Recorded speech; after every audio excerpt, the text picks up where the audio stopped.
Hello friends, welcome to the class. My name is Sudhir. Let's start today's session. हम लोग environment ecology पढ़ रहे थे। लास्ट वाली क्लास में हमने सीखा नाइट्रोजन साइकिल के बारे में कि किस प्रकार नाइट्रोजन हमें अमीनो एसिड के फॉर्मेट में मिलता है और वो साइकिल क्या होता है, किस प्रकार कुछ बैक्टीरिया हेल्प करते हैं नाइट्रिफिकेशन करने में और डिनाइट्रिफिकेशन करने में। वो चीज़ें हमने कल की क्लास में सीख ली। अब आज की जो क्लास है, एक्सेस जो नाइट्रोजन है उसका क्या इम्पैक्ट होता है इकोसिस्टम पे, इन्वायरमेंट पे, उसको समझने की कोशिश करते हैं। कुछ इंपॉर्टेंट कॉन्सेप्ट है, यूट्रिफिकेशन वगैरह, एल्गल ब्लूम वगैरह समझने की कोशिश करेंगे। तो चलिए शुरू करते हैं। अगर आपको हिस्ट्री एंड कल्चर की क्लासेस देखनी है तो अनअकैडमी पर अभिषेक श्रीवास्तव सर की क्लासेस हैं, आप इन क्लासेस को देख सकते हैं। उसके अलावा स्पेशल क्लासेस भी लगती हैं जहाँ पर आप फ्री ऑफ कॉस्ट क्लासेस देख सकते हैं। साथ ही साथ डिटेल जानकारी आपको डिस्क्रिप्शन बॉक्स में दे दी जाएगी। जो भी कोर्सेज अभी स्टार्ट किए गए हैं उन सभी कोर्सेज के बारे में आपको डिटेल जानकारी डिस्क्रिप्शन बॉक्स में दे दी जाएगी। आप वहाँ से लिंक को एक्सेस कर सकते हैं। साथ ही साथ इस टाइम पीटी 2022 को फोकस करके करंट ओरिएंटेड हिस्ट्री के टॉपिक को कवर कराया जा रहा है। तो आप, अगर आपको करंट ओरिएंटेड हिस्ट्री जिसके पॉसिबिलिटी बहुत ज़्यादा होती है, जैसे इतना वास्ट सिलेबस होता है, तो हर एक टॉपिक इंपॉर्टेंट नहीं होता। इंपॉर्टेंट वो टॉपिक होता है जो करंट अफेयर्स में रहा हो। तो इस प्रकार को ध्यान में रखते हुए हमने एक कोर्स डिज़ाइन किया है जो कि अभिषेक सर पढ़ा रहे हैं। तो आप वो कोर्सेज ज्वाइन कर सकते हैं। TT100 करके कूपन कोड है, आप यूज़ कर सकते हैं ताकि आपको मैक्सिमम डिस्काउंट अवेल हो सके अनअकैडमी के कोर्सेज पे। अगर कोई फर्दर जानकारी चाहिए तो आप कमेंट सेक्शन में बता सकते हैं। देखिए, हम लोग बायो जियो केमिकल साइकिलिंग पे थे। बायो जियो केमिकल साइकिलिंग या न्यूट्रिएंट साइकिलिंग या गैसियस साइकिल, कुछ भी कह लीजिए। तो यहाँ पे थे हम लोग। हमने पहला साइकिल में नाइट्रोजन साइकिल पढ़ना स्टार्ट किया था और हमने डिटेल से समझा था कि नाइट्रोजन साइकिल कैसे काम करता है, कैसे अमोनिया नाइट्रेट में कन्वर्ट होता है नाइट्रोजन। तो ये सब चीज़ें हमने बहुत डिटेल से पढ़ी थी। आज से वहीं से स्टार्ट करते हैं। तो नाइट्रोजन साइकिल कंप्लीट हुआ था। देखो, यहाँ पे हमने कुछ बैक्टीरियाज की बात करी थी, जैसे कि एजिटोबैक्टर, बेंजामीसिया,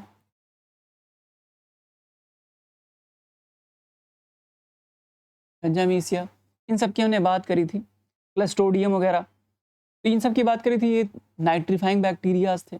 दो डीनाइट्रीफाइंग बैक्टीरियाज की बात करें जिनका काम हमको आज भी लगेगा, वो कौन से थे बताइए? तो कौन से दो बैक्टीरियाज थे जिनका यहाँ पे मैंने आपको जिक्र किया था कि ये डीनाइट्रीफाइंग बैक्टीरियाज हैं?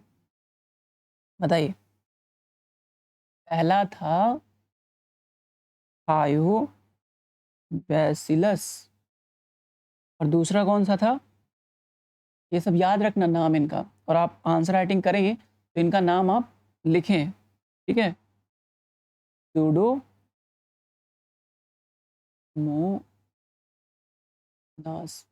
सूडोमोनास और थायोबैसिलस, ये दो इंपॉर्टेंट बैक्टीरियाज थे जो कि डीनाइट्रीफाइंग बैक्टीरियाज थे, जिनकी चर्चा हमने करी थी। अब आते हैं application of nitrogen cycle. Nitrogen cycle के क्या एप्लीकेशन है, इसको समझने की कोशिश करते हैं।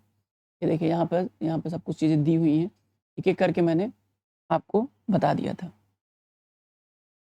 देखो, नाइट्रोजन पॉल्यूशन एक बहुत बड़ा टॉपिक है जिसको डिस्कस किया जा सकता है। कोशिश करता हूँ इस टॉपिक को खोलने का। देखो, नाइट्रोजन जब ज़्यादा होता है तो उससे क्या होता है, यूट्रिफिकेशन हो जाता है, सुपोषण की समस्या स्टार्ट हो जाती है। यहाँ पे देख सकते हो आप, जस्ट देखिए,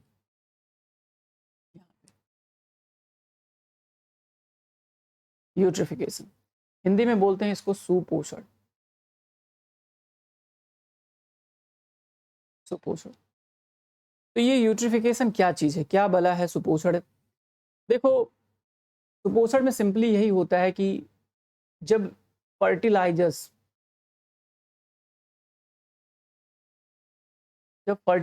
क्या होता है, एक्सेस मात्रा में, अधिक मात्रा में वाटर में चले जाते हैं, ठीक है?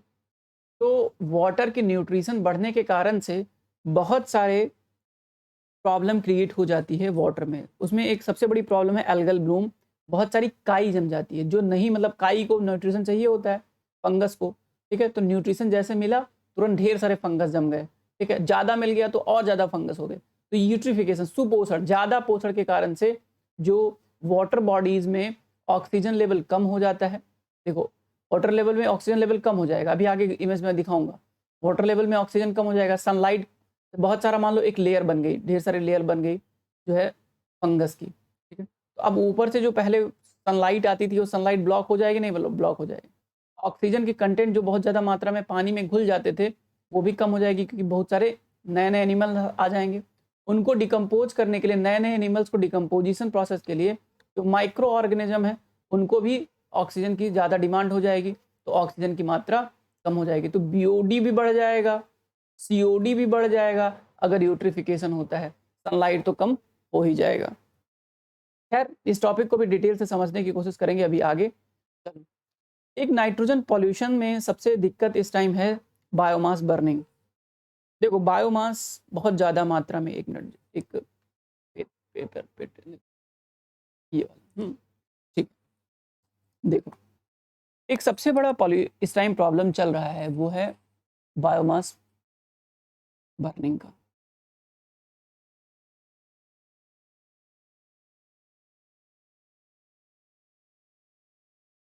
बायोमास बर्निंग, बायोमास बर्निंग मतलब जैविक पदार्थों को जला के नाइट्रोजन को बहुत ज़्यादा मात्रा में एटमॉस्फेयर में कर देना। जब एटमॉस्फेयर में बहुत ज़्यादा मात्रा में नाइट्रोजन होता है तो फोटोकेमिकल स्मॉग बन जाता है। फोटोकेमिकल स्मॉग बनने से ओजोन लेयर जब निचला परत में, यानी जैसे मान लो ये अर्थ है, अर्थ के बहुत नज़दीक, मान लो कि मुश्किल से 1 किलोमीटर के आसपास भी, ठीक है, जब ओजोन बनने लग जाए, वैसे ओजोन तो समताप मंडल में रहती है, स्ट्रेटोस्फेयर में रहता है, ठीक है, उसके पास रहता है, लेकिन जब ओजोन का निर्माण अर्थ के नियर होने लगे तो उसको बोल देते हैं कि इससे क्या होगा, फोटोकेमिकल स्मॉग होगा, फोटोकेमिकल स्मॉग। तो उसके कारण से बहुत प्रॉब्लम खड़ी हो जाती है।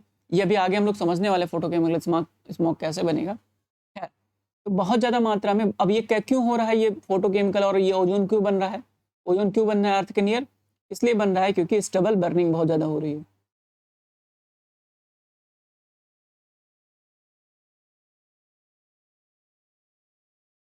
स्टबल बर्निंग बहुत ज़्यादा हो रही है।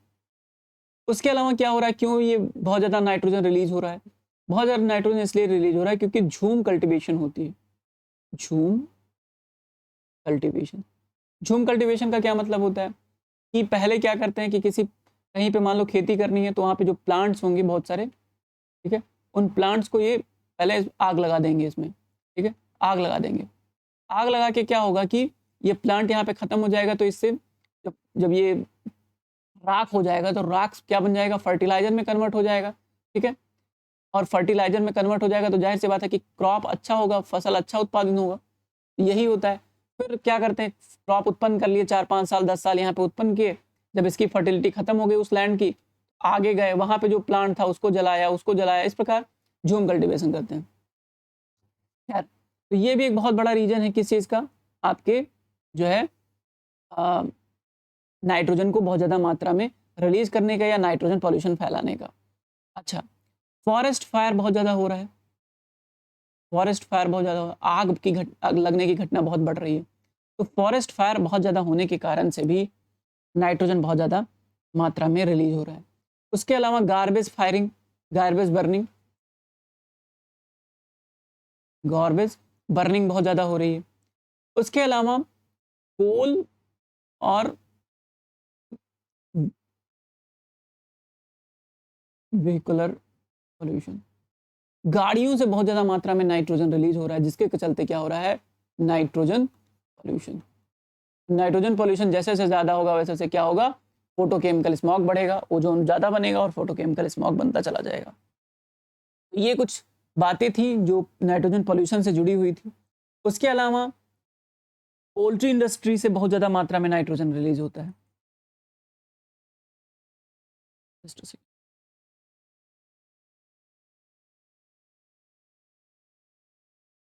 पोल्ट्री, ठीक है, मुर्गी फार्म होता है ना, वहाँ से कैटल रियरिंग बहुत ज़्यादा होता है जहाँ पे, वहाँ पे बहुत ज़्यादा नाइट्रोजन रिलीज होता है, वहाँ से भी यूरिया बहुत ज़्यादा मात्रा में निकलता है, ठीक है।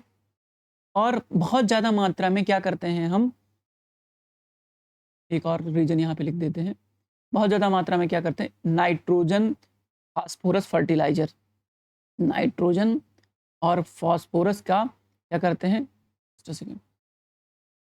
फर्टिलाइजर बहुत ज़्यादा मात्रा में यूज़ करते हैं, जिससे क्या होता है कि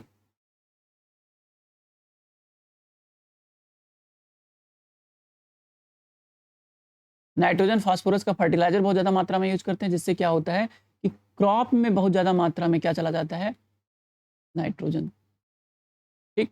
तो उसके चलते भी बहुत ज़्यादा दिक्कत होता है, बहुत ज़्यादा परेशानी क्रिएट करता है।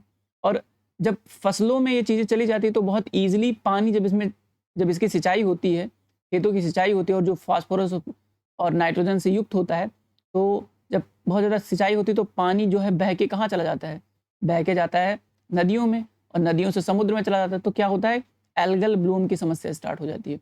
अब कुल मिला के नाइट्रोजन ही तो जाना है, पानी में अगर नाइट्रोजन मात्रा ज़्यादा हो गई तो जाके समुद्र में चला जाएगा और यूट्रिफिकेशन, एल्गल ब्लूम की समस्या स्टार्ट हो जाएगी। तो इस प्रकार कहा जाता है, कोशिश की जाती है कि भाई कैसे भी करो एल्गल ब्लूम की समस्या ना होने दो, नाइट्रोजन की संख्या ना बढ़ने दो। चलिए, ये तो मैंने कुछ चीज़ें समझाने की कोशिश करी आपको। अब आते हैं यूट्रिफिकेशन को डिटेल से समझने की कोशिश करते हैं, ठीक है। यूट्रिफिकेशन क्या वाला है और क्यों ये इतना ज़्यादा परेशान करके रखा है वर्तमान समय में, बहुत बड़े इशू है यूट्रिफिकेशन वगैरह। देखो, nutrient enrichment of lake promote the growth of algae, aquatic plant and various flora fauna. देखो, सिंपल सी बात है, अगर न्यूट्रिशन का कुपोषण क्या चीज़ है, न्यूट्रिशन का इनरिचमेंट हो जाए, ज़्यादा हो जाए, उनकी वृद्धि हो जाए न्यूट्रिएंट्स की, तो उससे क्या होता है, बहुत ज़्यादा मात्रा में एल्गी हो जाता है, एक्वेटिक प्लांट बहुत ज़्यादा मात्रा में हो जाएगा, बहुत ज़्यादा मात्रा में उगने लगेगा, बहुत सारे फौनास बनने लगेंगे, बहुत सारे से प्लांट्स बनने लगेंगे। तो उससे क्या होगा कि जब संख्या ज़्यादा होती है तो मरते भी ज़्यादा हैं। सपोज करो कि किसी जगह पर 100 हैं और किसी जगह पर 50 हैं, किसी जगह पर 100 हैं, 100 एनिमल्स हैं या 100 ऑर्गेनिज्म है, कहीं किसी जगह पे 50 ऑर्गेनिज्म, 50 में मान लो 25 मर गए, तो इन 25 को मरने के लिए जो माइक्रो ऑर्गेनिज्म है, डिकम्पोजर्स कौन है, डिकम्पोजर्स कह लो इनको, डिकम्पोजर्स। तो जो डिकम्पोजर्स हैं, डिकम्पोजर्स को डिकम्पोज करने के लिए किस चीज़ की ज़रूरत होती है, ऑक्सीजन की ज़रूरत होती है। बिना ऑक्सीजन की उपस्थिति के ज़्यादातर micro organism decomposition process start नहीं कर पाते हैं। तो अब जैसे डिकम्पोजिशन तो करना ही करना है, डिकम्पोजिशन प्रोसेस करना है तो जाहिर सी बात है कि ऑक्सीजन चाहिए। और चूंकि यहाँ पर 25 थे तो 25 को डिकम्पोज करने के लिए सपोज करो 25 यूनिट ऑक्सीजन की ज़रूरत थी, लेकिन किसी जगह पर मान लो कि सुपोषण के कारण से संख्या बढ़ के 100 हो जाए, 100 लोगों में से मान लो कि आधा मर गए तो 50 लोग मरे, जहाँ पर 25 मर रहे थे वहाँ 50 मर रहे थे, तो यहाँ 50 यूनिट ऑक्सीजन की ज़रूरत होगी इसको डिकम्पोज करने के लिए, किसको, डिकम्पोजर्स को। तो जाहिर सी बात है कि ज़्यादा ऑक्सीजन की डिमांड हो जाएगी, ठीक है। तो जब ज़्यादा ऑक्सीजन की डिमांड हो जाएगी तो जाहिर सी बात है कि माइक्रो ऑर्गेनिज्म ज़्यादा डिकम्पोजिशन नहीं कर पाएंगे, जिसके चलते क्या होगा कि इनका डिकम्पोजिशन, इनका संचयन होने लगेगा बहुत ज़्यादा मात्रा में, ठीक है, बहुत ज़्यादा मात्रा में संचय होने लगेगा। और संचय जब ज़्यादा मात्रा में हो जाता है तो किसी काम के नहीं, ना खाने के हैं ना रखने के हैं, तो वो पूरा ओशन या वो वाटर बॉडी पूरी तरीके से प्रभावित हो जाती है, खराब हो जाती है, ढेर सारा मात्रा में उसके कचरा जमा हो जाता है उस जगह पर, जब डिकम्पोजिशन नहीं हो पाता है ठीक से, तो कचरा जमा होता चला जाएगा, होता चला जाएगा, होता चला जाएगा, और एक वक्त आएगा कि पूरे लेक में कचरा जम जाएगा और ये लेक खत्म हो जाएगा, वाटर बॉडी खत्म हो जाएगी। और वाटर बॉडी खत्म हो गई तो उससे जुड़े हुए जितने भी इंपॉर्टेंट ऑर्गेनिज्म हैं जो उस वाटर बॉडी पे डिपेंड करते थे, वो सब मर जाएंगे। ये वाली स्लाइड यही बात समझाने की कोशिश कर रही है। देखिए, यूट्रिफिकेशन हुआ, मान लो कि न्यूट्रिशन की मात्रा ज़्यादा होगी किसी ओसनिक बॉडी में, जब न्यूट्रिशन की मात्रा ज़्यादा हो जाएगी तो क्या होगा कि पॉपुलेशन बढ़ेगी, पॉपुलेशन एक्सप्लोजन कर जाएगा, बहुत ज़्यादा मात्रा में बढ़ जाएगा, जनसंख्या विस्फोट होगा। जनसंख्या विस्फोट हुआ सपोज करो तो क्या हुआ कि फाइटोप्लैंक्टन जो समुद्र में रहते हैं या वाटर बॉडी में रहते हैं, वाटर बॉडी का प्राइमरी प्रोड्यूसर्स हैं, इनकी संख्या बढ़ जाएगी, ठीक है, इनकी संख्या बढ़ जाएगी फाइटोप्लैंक्टन्स की, और फाइटोप्लैंक्टन्स की संख्या बढ़ेगी तो फाइटोप्लैंक्टन्स को खाने वाले मछलियों की संख्या बढ़ जाएगी, तो होता क्या है, फाइटोप्लैंक्टन्स की खास बात क्या होती है कि फोटोसिंथेसिस के दौरान दिन में तो ठीक ठाक ऑक्सीजन जो है रिलीज करते हैं, लेकिन रात के टाइम में ये ऑक्सीजन कंज्यूम करना स्टार्ट कर देते हैं। रात के टाइम जब इनकी संख्या बढ़ जाती है या नॉर्मल कंडीशन में रात के टाइम ये अधिक ऑक्सीजन का उपयोग करते हैं। दिन टाइम में तो फोटोसिंथेसिस के काम चला लेते हैं, ठीक है, और ऑक्सीजन रिलीज करते हैं, लेकिन रात के टाइम पे फाइटोप्लैंक्टन्स क्या करते हैं कि ऑक्सीजन का बहुत ज़्यादा मात्रा में उपयोग करते हैं। जब ऑक्सीजन का बहुत ज़्यादा मात्रा में उपयोग करेंगे तो उससे क्या होगा कि अदर ऑर्गेनिज्म के लिए ऑक्सीजन कम हो जाएगा। अदर ऑर्गेनिज्म के लिए क्या होगा, ऑक्सीजन कम पड़ जाएगा। जब अदर ऑक्सीजन के लिए कम पड़ जाएगा तो ये मछली कहेगी भाई सारा ऑक्सीजन तो ये फाइटोप्लैंक्टन्स खा गए। जब सारा ऑक्सीजन फाइटोप्लैंक्टन्स खा गए तो मेरे पास तो कुछ बचा ही नहीं। जब मेरे पास कुछ बचा नहीं तो मैं क्या करूं, तब ये मछली भी मर जाएगी। सारा ऑक्सीजन तो फाइटो खा गए, मैं मर गई। ये यहाँ पे बताने की कोशिश की गई। जब ये मरेगी, इसकी मरने की संख्या बढ़ जाएगी, 1 मछली 2 मछली 100 मछली सब मर जाएंगी, तो उसको डिकम्पोज करने के लिए डिकम्पोजर्स को भी क्या चाहिए, ऑक्सीजन चाहिए। I need more BOD to decompose. मुझे ज़्यादा, क्योंकि मछलियाँ ज़्यादा हो रही हैं तो ज़्यादा ऑक्सीजन चाहिए, और सारा ऑक्सीजन तो ये खा रही है, तो डिकम्पोजिशन प्रोसेस भी रुक जाएगा। ये बहुत बड़ी समस्या है। अब देखो एल्गल ब्लूम क्या, एल्गल ब्लूम जैसा जो यहाँ पे दिख रहा है कि एल्गल ब्लूम क्या है, सिंपली यही फाइटोप्लैंक्टन्स की न्यूट्रिशन की ज़्यादा होने के कारण से जब फाइटोप्लैंक्टन्स की संख्या बढ़ जाती है और लगभग सरफेस पे क्या हो जाता है, एक लाल कलर का या हरा कलर का एक लेयर चढ़ जाता है, कोटिंग हो जाती है, तो उसको बोलते हैं एल्गल ब्लूम हो गया। ये देखिए ये एल्गल ब्लूम है। एल्गल ब्लूम की ये स्टार्टिंग कंडीशन है, ये वर्स्ट कंडीशन है, ठीक है। तो सिंपल शब्दों में कहें कि एल्गल ब्लूम क्या है, over growth of microscopic algae या एल्गी लाइक बैक्टीरिया जो फ्रेश सॉल्ट या बैरकेस वाटर में रहते हैं, उसको बोल देते हैं एल्गल ब्लूम, ठीक है। वाटर टेम्परेचर भी बहुत ज़्यादा जो है एल्गल ब्लूम को इम्पैक्ट करता है। ज़्यादा गर्म पानी रहेगा तो वहाँ पे भी एल्गल ब्लूमिंग होने की संभावना बहुत ज़्यादा रहती है। इसलिए आपको ज़्यादातर एल्गल ब्लूमिंग आपको इक्वेटोरियल रीजन में आपको ज़्यादातर दिखाई देगा, ठीक है। क्लस्टोडियम कुछ प्रकार के बैक्टीरियाज होते हैं जो कि प्रमोट करते हैं बहुत ज़्यादा जो है इस प्रकार की टॉक्सिसिटी, जिससे चलते क्या होता है, बहुत सारे मैमल्स मर जाते हैं, बहुत सारे बर्ड्स और ऑर्गेनिज्म एक्वेटिक मर जाते हैं। उसके बाद भी एल्गल ब्लूम हो जाता है कहीं ना कहीं। तो ये एल्गल ब्लूम की स्टोरी थी। आई होप कि एल्गल ब्लूम की स्टोरी समझ में आई होगी आपको। बाकी अब बचता है फोटोकेमिकल स्मॉग और रिलेटेड टॉपिक, तो उसको मैं डिस्कस करूंगा नेक्स्ट वीडियो में। Thank you so much for watching.